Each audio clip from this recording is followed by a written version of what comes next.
Here we go. The geek was passed out in the corner. He'd pissed himself. There was a fresh yellow puddle on the floor that was not beer.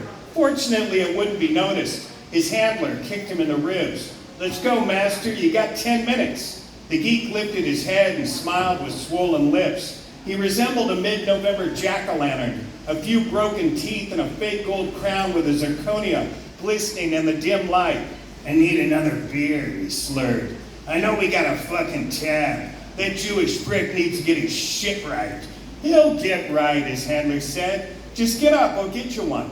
The geek rose to his feet, his bones cracked and popped beneath mottled white skin. He was handled an open can of lukewarm suds. He was dressed in torn blue jeans cuffed over workman's boots, a ripped New York Dolls t-shirt, 3 leather belts wrapped around his waist, and an old leather jacket with the word chaos stenciled on the back in white spray paint. His leather cap he cocked to one side on his balding head. "It's showtime, fuckers. Let's rock and roll." It was a small club, barely room for 100 if they would have shown, but tonight was a light house, 50 or 60 aging old punks hoping to catch a look at the master of 3-chord disaster.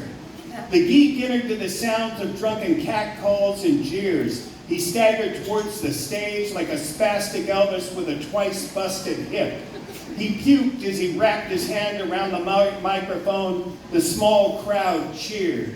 He backhanded 2 fingers to the audience. It was the British equivalent of "fuck you," but the geek was from Hollywood and had never been overseas. "Okay, fuckers," he called in a loose Cockney ass snarl. "Here we go now."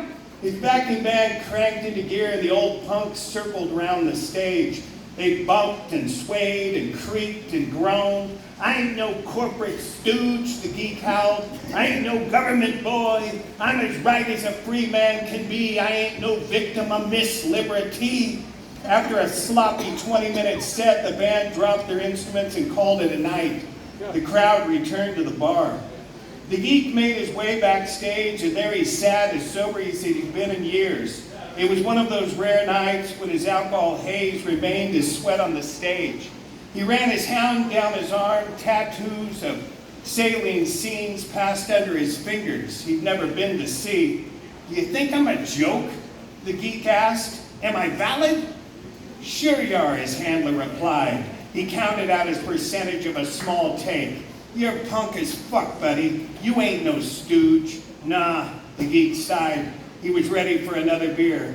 "I sure as fuck ain't no stooge." Anyway, all right.